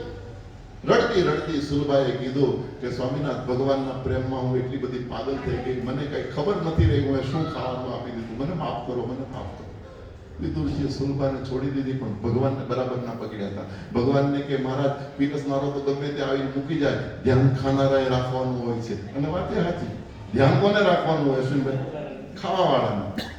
ઘણાને આપણી ઉપર પ્રેમ હોય, મરચાની થાળી લઈને આવે ને એમ કે તમારી ઉપર અમારો બહુ ભાવ, 11 ખાઈ જ દો. 11 તો ખાવા જ પડે, મારા તેને હમ ખાવા, બીજું શું? પીરસનારને તો. અને હોશિયાર માણસ એને કહેવાય. અજાણી વાનગી થાળીમાં આવે તો પહેલા પૂછી લે કે આ શેમાંથી બની છે, ખાવા યોગ્ય છે કે કેમ. પણ મૂર્ખ્યો હોય મોઢામાં નાખીને પૂછે શું હતું, એમને મૂર્ખ. પ્રભુ તમારે તો ધ્યાન રાખવું જોઈએ. અને એ વખતે કૃષ્ણએ જે શબ્દો કીધા છે, બંનેની આંખમાં આંસુ આવી ગયા. ભગવાન કૃષ્ણએ કીધું કે તમે જેમ મારા પ્રેમમાં પાગલ છો એમ હું તમારા બંનેના પ્રેમમાં મારી ભાન ભૂલી ગયો છું. મને ખબર નથી હું શું ખાઈ રહ્યો છું. ભક્તો ભગવાનમાં ખોવાયા હતા અને ભગવાન ભક્તોમાં ખોવાયા. પણ પ્રસિદ્ધ કથા એ છે કે વિદુરજી વાતો કરતા રહ્યા અને સામે જ ખૂણામાં હાંડલો ચૂલો હતો અને ચૂલા પર માટીનું હાંડલું હતું. કાચી પાકી બાફેલી ભાજી તૈયાર જ હતી. કૃષ્ણ ઉઠી અને સીધા ત્યાં પહોંચી ગયા. હાંડલામાં હાથ નાખી મુઠ્ઠી ભરી અને ભાજી ભગવાને પોતાના મુખારવિંદમાં પધરાવી. પણ ખાતા ખાતા સુલભાની સામે જોવે છે. સુલભાને કહે તું ગઈકાલે કહેતી હતી ને મારા ઠાકોરને મારી ઝૂંપડીમાં જમતો જોવો છે, લે મને જોઈ લે તારી ઝૂંપડીમાં જમું છું. હાલો ને વિદુર ઘેર જાઈ એવો ધાવજી, હાલો વિદુર ઘેરે જાઈ. બંટીનો રોટલો ને આ તાંદળિયાની ભાજી, એ બંટીનો રોટલો ને આ તાંદળિયાની ભાજી, ચાલો ને હોશે હોશે ખાઈ. ઉધાવજી ચાલો વિદુર ઘેરે જાઈ. વ્યાગસ્ય આચરણમ ધ્રુવસ્ય ચ વયો. ભગવાન કૃષ્ણએ વિદુરજીની ભાજી આરોગી અનેક વિધિ વરદાનો આપીને પ્રભુ દ્વારિકા ગયા હતા. પણ અહીંયા મારે કહેવું છે એ ભગવાન આપણો મૂળ પ્રશ્ન, સમય આપણો થઈ ગયો છે આરતીનો, પણ ટૂંકમાં પૂરું કરું. વ્યાગસ્ય આચરણમ ધ્રુવસ્ય ચ વયો વિદ્યામ ગજેન્દ્રસ્ય કા. ભણતર ગમે તેટલું હોય તો ભગવાન મળે એ વાત ખોટી. અભણ ગજેન્દ્રને પણ ભગવાન મળ્યા. વ્યાગસ્ય આચરણમ ધ્રુવસ્ય ચ વયો વિદ્યામ ગજેન્દ્રસ્ય કા કુલમ કા વિદુરસ્ય. કુળવાન હોય તો વિદુરને ભગવાન મળ્યા. યાદવ પતે ઉગ્રસ્ય કિમ પૌરુષમ. પૌરુષત્વ બળ હોય તો ભગવાન મળે. તો ઉગ્રસેન મહારાજ પાસે ક્યાં પૌરુષત્વ હતું, છતાં પણ એને પરમાત્મા મળ્યો. કુલમ કા વિદુરસ્ય યાદવ પતે ઉગ્રસ્ય કિમ પૌરુષમ કુબજાયા કિમ નામ રૂપમ અધિકમ. આપણે રૂપાળા હોઈએ તો ભગવાન મળે. તો કુબજા, કંસની દાસી કુબજા, કુબજા પાસે ક્યાં રૂપ હતું? ત્રિવક્રા નામ હતું ને અંગથી 3 શરીરે વળેલી હતી, કુરૂપ હતી, છતાં પણ એને મથુરામાં ભગવાન મળ્યા. કુબજાયા કિમ નામ રૂપમ અધિકમ અને તત્કિમ સુદામનો ધન. આપણે ધનવાન હોઈએ તો ભગવાન મળે. તો સુદામા પાસે ક્યાં ધન હતું, છતાં પણ એને ભગવાન મળ્યા. વ્યાસજીને કોઈ સવાલ કરે કે બાબા તમે એમ કહો છો કે રૂપવાન, કુળવાન, ધનવાન, જ્ઞાનવાન, ભક્તિવાન, ઉંમરવાન, આયુષ્યવાન, આમાંથી ક્યાંય ભગવાન મળતા નથી, તો પછી ભગવાન મળે કેવી રીતે? અને છેલ્લે વ્યાસજી આ વાતનો ખુલાસો કરતા કહે ભક્તિ પ્રિયો માધવ, ભાવ પ્રિયો માધવ અને કેવલ પ્રેમ પ્રિયો માધવ. પરમાત્મા પ્રેમથી મળે છે, ભક્તિથી મળે છે અને ભાવથી મળે છે. તો ભાવથી આજે મેં તમારી 10 મિનિટ થોડી વધારે લઈ લીધી. જો કે 10 મિનિટ આપણે લેટ ચાલુ કર્યું હતું એટલે આ મોંઘવારીના જમાનામાં અશ્વિનભાઈ સસ્તામાં તો કેમ છોડી દેવાય? આ સત્સંગ હજી તો મને એમ થાય છે કે હજી ચાલુ રાખો. ચાલુ રાખવું છે. હવે 8 વાગે કરશું આપણે. હોય જેવી ખૂબ આનંદની વાત છે. ભાવ હોય તો ભગવાન મળે, ભાવ વગર ભગવાન મળતા નથી. ભાવ સમજાય જાય તો હાવ હાદી ભાષામાં કહો. અમારો એક હાસ્ય દેવી ગુજરાતી હાસ્ય કલાકાર એક વાત બહુ સારી કરી. નાનો છોકરો હજી જુનિયર કેજી સિનિયર કેજી ભણતો હતો ને, માતા પિતાએ મંદિરમાં દર્શન કરવા મોકલ્યો અને કે જ્યાં ભગવાનને પગે લાગ્યા. એટલે છોકરો આવ્યો પગે લાગવા અને ભગવાનની સામે આવીને એબીસીડી બોલ્યો અને પાછો બીજી વખત બોલ્યો. 2 વખત એબીસીડી બોલ્યો. પૂજારી બાજુ બેઠા સાંભળી ગયા. પૂજારીએ હાથ પકડ્યો અને પૂજારીએ કીધું ભગવાનની સામે એબીસીડી બોલાય, તને બીજું કઈ નથી કઈ આવડતું? તને તારા મા બાપે કઈ બીજું નથી શીખવાડ્યું? તને ગાયત્રી મંત્ર, ઓમ નમો ભગવતે વાસુદેવાય, રામ રામ, કૃષ્ણ કૃષ્ણ કાંઈક તો એબીસીડી બોલે? એ વખતે નાનું બાળક, કુમળું બાળક બહુ સુંદર બોલ્યું હતું કે મને હજી કાંઈ બીજું આવડતું નથી, મને ટીચરે ખાલી એબીસીડી શીખવાડી છે એટલે આલ્ફાબેટ બોલ્યો, પણ છેલ્લે પાછું મેં મનમાં કહી દીધું કે 2 વખત એટલા માટે બોલું, તને જેવી સ્તુતિ ગમે એવી આમાંથી તું બનાવી લેજે અને ઘટે તો બીજી એબીસીડી માંથી અક્ષર લઈ લેજે, એટલા માટે 2 વખત બોલ્યો છું. જો સમજાય જાય તો બહુ મોટો સિદ્ધાંત છે, બહુ મોટો સિદ્ધાંત છે. અને આ ભગવાનની સામે આપણે જે નગારા ને ઝાલરો ને મોટા મોટા શંખ ને મોટા મોટા ઘંટ ને આપણે વગાડીએ છીએ, શું કામ વગાડીએ છીએ? સમજવા જેવો પ્રશ્ન છે, વિચારવા જેવો પ્રશ્ન છે. આપણે ઘેરે કોઈ સવાર સાંજે અડધો કલાક ગળગડાટી બોલાવતું હોય, તરત માથું પાકે, પોલીસ ચોકીમાં ફોન કરે કે આ ભાઈ બેન કરો મહેરબાની કરીને માથું ચડી ગયું. અને મંદિરમાં આપણે મોટા મોટા નગારા, મોટી મોટી ઝાલરો, મોટા મોટા ડંકા અને મોટા મોટા શંખ ફૂકીએ અને 2 વખત. શું કામ? હાવ સીધો અને સાદો સરળ જવાબ છે કે ભગવાન, અમે ભાષા જાણતા નથી, તું ભાષાથી પર છો. અને આ વાક્ય સમજવા જેવી છે. ભગવાન સુધી કઈ ભાષા પહોંચે છે?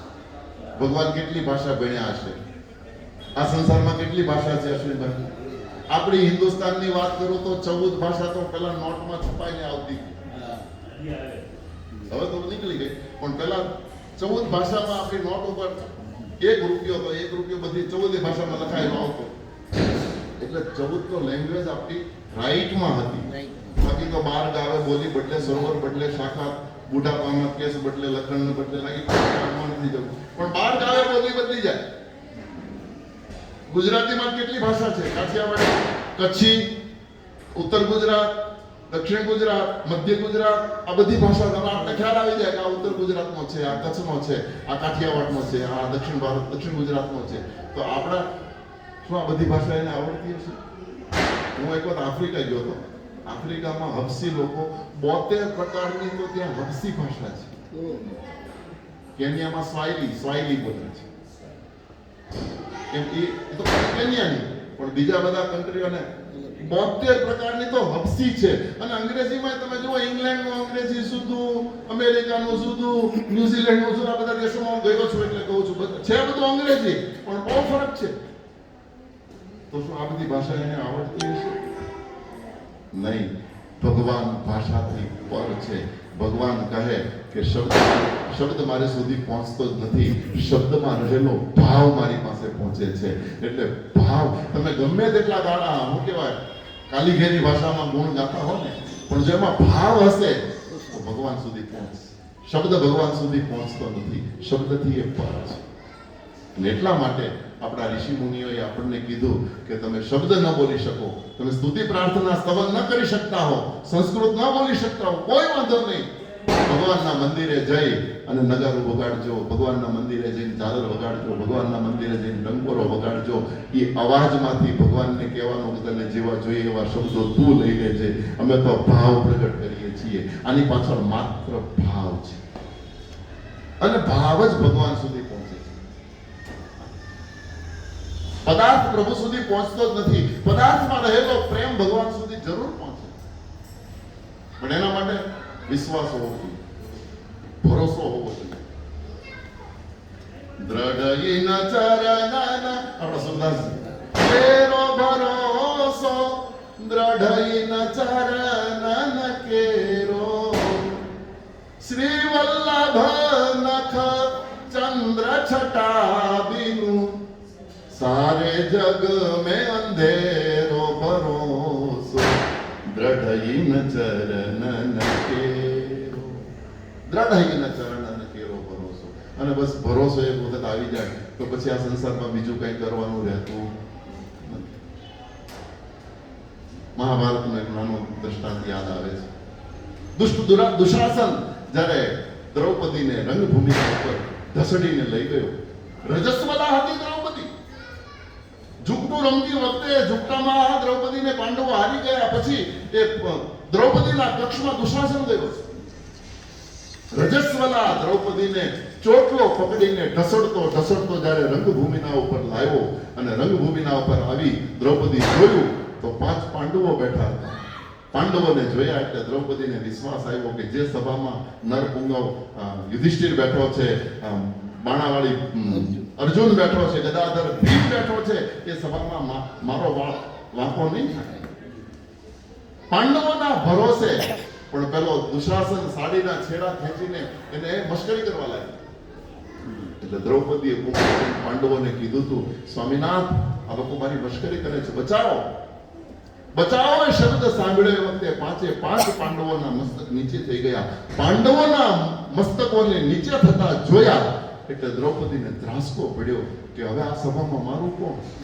અરે પાંડવો તો આ સભામાં અસમર્થ લાગે છે, એ કઈ કરી શકે એમ નથી, તો પછી મને બચાવશે કોણ?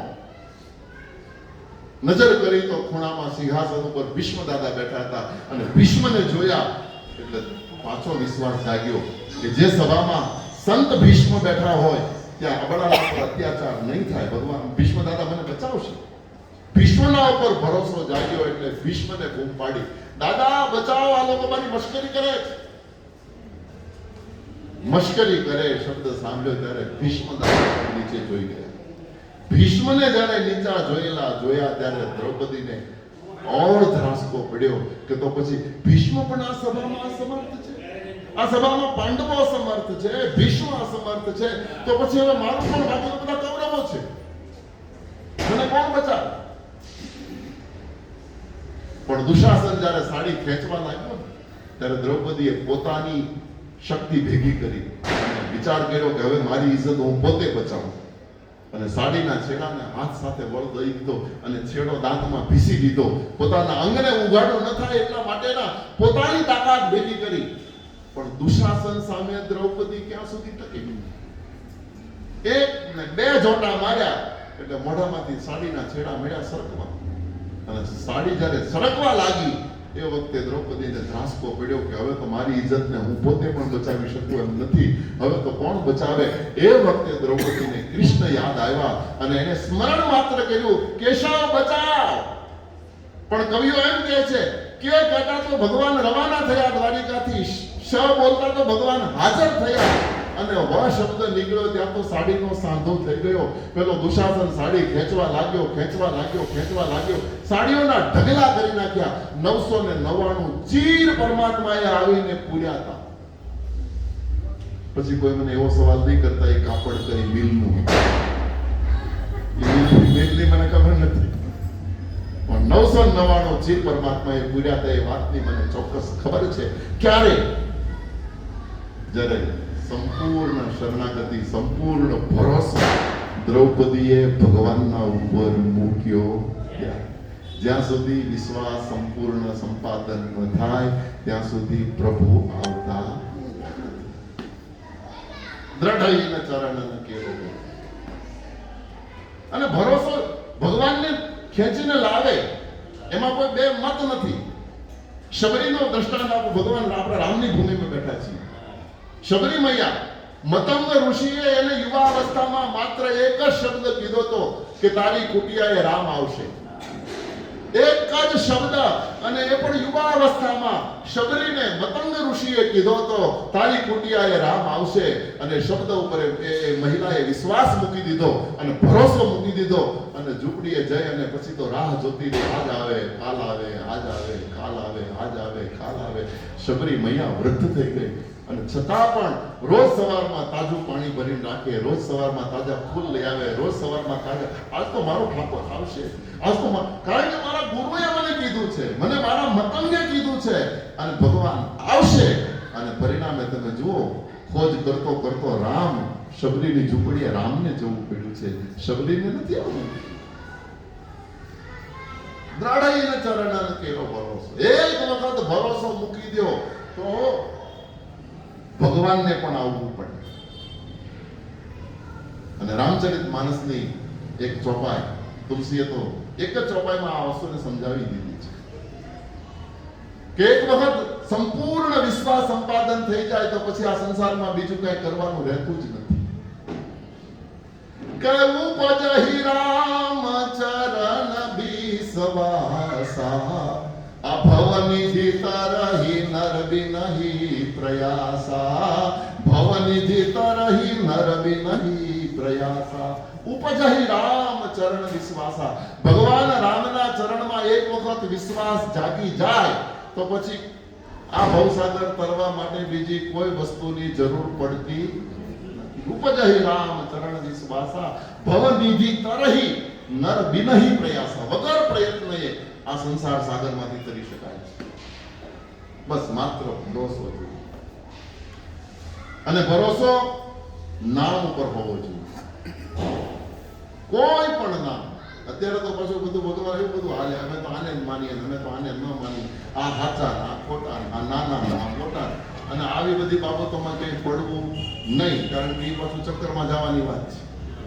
જે પણ નામ તમને મળ્યું અથવા તો જે નામ તમને ગમ્યું એના ઉપર એક વખત ભરોસો મૂકી દો, એ જ તમને તાકશે. ભરોસો. એક નાનું દ્રષ્ટાંત મને યાદ આવે કઈ, અને આજના સત્સંગમાં આપણે વિરામ આપીશું. નારદજી એક વખત બ્રહ્માજી પાસે ગયા શું, અને બ્રહ્માજીને જઈને સવાલ કર્યો કે પિતામહ, જ્યાં જઈએ ત્યાં એક જ વાત બધા કવિઓ, કથાકારો, સંતો, ભક્તો બધા એક જ વાત કરે, ભગવાનને જપો, ભગવાનને ભજો, ભગવાનને ભજો, ભગવાનને ભજો. પણ ભગવાનને ભજવાથી મળે શું એ તો કોઈ કહેતું જ નથી. બસ ભજો ભજો એ વાત કે, પણ મળે શું? ભગવાનને ભજવાથી મળે શું? આ શબ્દ જ્યારે બ્રહ્માજીએ સાંભળ્યો, બ્રહ્માજીએ કીધું, નારદ, તારો પ્રશ્ન મને સમજાવ, પણ હું તને સમજાવી શકું એમ નથી, કારણ કે હું કથાકાર નથી. સમજવું એ જુદી વસ્તુ છે અને સમજાવવું એ જુદી વસ્તુ. એના માટે વક્તા એટલે સરસ્વતીની કૃપા હોય તો એ સમજાવવાની સમજણ શક્તિ એ જુદી વસ્તુ, એ ઈષ્ટદેવ આપે, પણ સમજાવવાની શક્તિ સરસ્વતી માતા.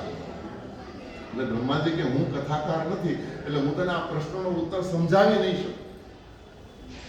બોલે તો બોલે કામ કર, આ સંસારના સૌથી મોટા કથાકાર કોણ? બોલે મહાદેવજી છે સૌથી મોટા કથાકાર, ભોળાનાથ. કારણ કે ભાગવતની કથા પણ શંકરે કરી, રામની કથા પણ શંકરે કરી. ભાગવતની કથા શંકરે કરી એટલે શિવજીએ જ સુખદેવજી બનીને આવ્યા છે. સાક્ષાત શિવ છે. વ્યાસજીને ત્યાં સુખદેવજી બનીને આવ્યા અને એને પરીક્ષિતને ભાગવત સંભળાવ્યું. એટલે ભાગવતના કથાકાર પણ શિવ છે, અને રામાયણના કથાકાર તો શિવ છે જ. કૈલાસમાં એક બાર ઉમાને કીધું કે તને હું સંભળાવું, તો સૌથી મોટા કથાકાર મહાદેવ, એની પાસે જા. નારદજી સીધા બ્રહ્મપુરીમાંથી કૈલાસમાં પહોંચ્યા, મહાદેવજીને પ્રણામ કર્યા, વંદન કરીને કીધું, પ્રભુ, નાનો એવો સવાલ પિતામહને પૂછ્યો પણ જવાબ ન મળ્યો, તમારી પાસે મોકલાયો. નાનો એવો સવાલ. બોલે શું? બોલે ભગવાનને ભજવાથી મળે શું? બધા કહે છે ખરા ભગવાનને ભજો ભજો ભજો, પણ મળે શું એ કોઈ કહેતું નથી. મને બતાવો. બતાવો શબ્દ સાંભળ્યો એટલે શંકરે કીધું કે તારે આ જોવું છે કે સાંભળવું છે? બતાવો શબ્દના બે અર્થ થાય. તારે સાંભળવું છે કે જોવું? જોવાની વાત આવી એટલે નારદે કીધું, બધા જોવા મળતું હોય તો પછી જોઈ જ લેવાય ને, સાંભળવામાં શું મજા? તો હવે જોવું જ છે. તો ભગવાન શંકરે કીધું, સાંભળવું હોય તો બેસી જા, હમણાં તને ભગવાનના નામનો મહિમા સંભળાવી દો, પણ જોવું હોય તો તારે જાત્રા કરવી પડે. નારદજી કે કેટલી કરી? બોલે યમપુરી સુધી જવું પડે. યમરાજ તને પ્રત્યક્ષ ભગવાનના નામનો મહિમા બતાવશે. ભગવાનના નામનો મહિમા જોવા મળતો હોય તો આટલી યાત્રા કરી તો ઓર યમપુરી સુધી લંબાવી દો. અને નારદજી કૈલાસથી ઉઠીને સીધા યમપુરીમાં ગયા. યમરાજે નારદજીનું સુંદર સ્વાગત સન્માન કર્યું, સિંહાસને બેસાડ્યા, ચરણ ધોયા, વંદન કર્યા. પ્રભુ, કોઈ દિવસ આપ જમપુરીમાં આવો નહીં ને આપ પધાર્યા, બહુ કૃપા કરી. અવિનય થાય તો ક્ષમા કરજો, પૂછાય નહીં પણ પૂછું છું, પધારવાનું પ્રયોજન શું છે? આવવાનું કારણ શું છે? ત્યારે નારદજીએ કીધું, પિતામહને સવાલ કર્યો એને મહાદેવજી પાસે મોકલ્યા. મહાદેવજીએ તમારું નામ દીધું. નાનો એવો સવાલ છે, ભગવાનને ભજવાથી મળે શું? બસ આ મારે જોવું છે, મને જલ્દી બતાવો, મારી પાસે સમય નથી. અને આમે નારદજીને શ્રાપ હતો, તમે કથા તો જાણતા હશો. એ ગૌ દોહન કાળથી વધારે કોઈ જગ્યાએ નારદજી ટકી શકે નહીં. દક્ષ મહારાજે શ્રાપ આપેલો છે. એટલે ગૌ દોહન એટલે 15-20 મિનિટ, ગાયને દોતા જેટલો વાર લાગે એટલો સમય નારદજી ઉભા રહી શકે. બાકી નારદજીને ત્યાંથી નીકળી જવું પડે. એટલે યમરાજને કીધું, મારી પાસે સમય નથી, મને જલ્દી બતાવ. યમરાજે કીધું, મહારાજ બહુ સારો સવાલ છે, ચાલો હું તમને બતાવું. નારદજી માથું ખંજવાળ્યું કે ચાલો એટલે? બોલે નરકમાં જવું પડશે. નારદ હેરાન થઈ ગયા. ભગવાનના નામનો મહિમા બ્રહ્માજીને પૂછ્યો, મહાદેવજીએ તમારી પાસે મોકલ્યો, અને તમે હજી મને નરકમાં લઈ જવાની વાત કરો છો. પણ હવે યમરાજ કે પ્રભુ જોવો હોય તો, બાકી તો મહાદેવજી તમારે સાંભળવું હોય તો મહાદેવજી સંભળાવી દે. તમને મારી પાસે મોકલ્યા એટલે મારી ફરજ છે, મારે તમને ચાલો મારી સાથે. નારદે કીધું કે આટલું ચાલ્યો તો ઓર ચાલો આગળ યમરાજ અને પાછળ નારદ. યમરાજ નારદજીને નરકની યાત્રા કરાવે છે. નરકમાં 27 નરકો છે, 27 પ્રકારના ડિપાર્ટમેન્ટ. અત્યારની ભાષામાં કહું તો એબીસીડી, એ પ્રકારનું, બી પ્રકારનું, સી પ્રકારનું. પછી જેવા પાપ, એ ગ્રેડનું પાપ હોય ને એમાં, બી ગ્રેડના પાપ વાળાને બીમાં. સમજાય ને હું કહા? જેવું મારું ને તમારું પાપ હોય એવું નરક મને તમને મળે. 27 નરક. અને નરકના જીવોને નારદજીએ જોયા. એ ગ્રેડ તો બહુ એટલું બધું નહીં, પણ બીમાં અને સીમાં એના કરતા જેમ જેમ હાઈ લેવલે ગયા એમ એમ નારદજી રડી પડ્યા. નારદજી તો સંત હૃદય છે. સંતનું હૃદય બીજાનું દર્દ પણ ન જોઈ શકે. સંતનું હૃદય તો માખણ કરતા પણ તુલસીદાસજીએ કોમળ કીધું છે. માખણ આ સંસારમાં કોમળમાં કોમળ ચીજ હોય તો માખણ, નવનીત માખણ. પણ માખણ કરતા જો આ સંસારમાં કોઈ કોમળ હોય તો એ સંતનું હૃદય છે. કે સંત હૃદય નવનીત સમાન. પેલા તુલસીએ કીધું કે સંત હૃદય નવનીત સમાન છે, પણ પાછું તુલસીદાસજીને વિચાર આવ્યો કે નહીં, માખણ કરતા પણ એ તો આગળ છે. તો પાછળથી પાછું તુલસીદાસજીએ કીધું કે પર દુઃખ દ્રવહી સુસંત પુનીતા નિજ પરિતાપ દ્રવહી નવનીતા. ચૂલા પર અગ્નિ પ્રગટાવી માથે તમે માખણ મૂકો તો અગ્નિ અડે તો એ માખણ પીગળે. પણ સંતને તો દુઃખ ક્યાંક બીજે પડતું હોય, સંત ક્યાંક બીજે બેઠો હોય, એ ત્યાંથી બેઠો એને તાપ લાગે અને ત્યાં બેઠો પીગળે. એટલે એ તો માખણ કરતા પણ કોમળ છે. નારદજી એ નરકના જીવોની યાતનાઓ જોઈને હેરાન થઈ ગયા, રડી પડ્યા, આંખ બંધ કરવા લાગ્યા. અમારાથી નથી જોવાતું. યમરાજને કે મને જલ્દી અહીંથી બહાર કાઢ, જલ્દી બહાર કાઢ. અને પછી તો એ જેમ જેમ એક્સ ને વાય ને ઝેડ આવ્યું ને, રૌરવ મહારૌરવ ન 27મું નર, એ યાતના તો નારદજી જોઈ જ નથી. અને યમરાજનો હાથ પકડી લીધો અને ખીજવાણા યમરાજ ઉપર. મેં તને રામ નામનો મહિમા, ભગવાનના નામનો મહિમા પૂછ્યો અને તું મને નરકમાં લઈ ગયો. અને નરકની આ બધી યાતના મારાથી નથી જોવાતી. મને જલ્દી બહાર કાઢ, મારે કંઈ જાણવું નથી. જલ્દી મને આમાંથી બહાર કાઢ. અને એ વખતે યમરાજ ખડખડાટ હસવા લાગ્યા. હસતા નારદજીને કહે, મહારાજ હજી સુધી તમે ભગવાનના નામનો મહિમા ન જોયો? બોલે અહીંયા નરકમાં નામનો મહિમા ક્યાં હોય? બોલે મહારાજ પાછળ ફરીને જુઓ તો ખરા. અને જ્યાં નારદજી પાછળ ફર્યા તો એ 27 નરક ખાલી થતા હતા. અને બધા જ એ જીવાત્માઓ જે યાતના ભોગવતા હતા એ બધા હસતા દોડતા એ નરકમાંથી બહાર નીકળતા હતા. સામે એક વિમાન લેન્ડિંગ થયું હતું અને બધા દોડી વિમાનમાં ચડતા હતા. આ દ્રશ્ય નારદે જોયું એટલે નારદે યમરાજને પૂછ્યું કે આ બધું શું? બોલે મહારાજ આજ તો ભગવાનના નામનો મહિમા છે, જોઈ લો. માત્ર એને તમારા મોઢેથી નારાયણ સાંભળ્યું ને તો આખું નરક ખાલી થઈ ગયું. નારાયણ શબ્દ જો કોઈ નરકમાં પણ સાંભળે તો એને ત્યાં ભગવાનનું વિમાન લેવા માટે પહોંચી જાય છે. આ નામનો મહિમા છે. નરક ખાલી થઈ જાય. નરકમાં ગયેલો જીવાત્મા પણ જો કોઈક સંતના મોઢે, કોઈક મહાપુરુષના મોઢે, કોઈ વૈષ્ણવના મોઢે માત્ર ભગવાનનું નામ શ્રી કૃષ્ણ શરણમ મમ સાંભળી જાય ને તો નરકમાં ગયેલો જીવ પણ એ જ વખતે વૈકુંઠમાં જવા માટે એને વિઝા મળી જાય, એના માટે વિમાન આવી જાય. આ નામનો તો ભગવાનના ગુણ તો અનંત છે. હરિ અનંત, હરિ કથા અનંતા. ભગવાન અનંત છે, ભગવાનની કથાઓ પણ અનંત છે. પણ આ નવલા દિવસોમાં ગોદાવરીના કિનારે અને આ પરમાનંદ ભવનમાં મારી વાણીને પુષ્પો પ્રભુના ચરણે ચડાવવાનો મને લાભ મળ્યો. એ બદલ મારી જાતને પણ હું ધન્ય સમજુ છું. આપ સૌનો આભારી છું. કારણ કે અને તમે બધા અધિકારી શ્રોતાઓ મળ્યા છો. અમને તો શું છે, બોલવો એ તો અમારો જન્મ્યા છે કે જ્યારથી સમજણા થયા ત્યારથી બોલવાનો જ વિષય છે. પણ અમને સાંભળનારા કોઈ મળે તો એનો અમને વિશેષ આનંદ હોય છે.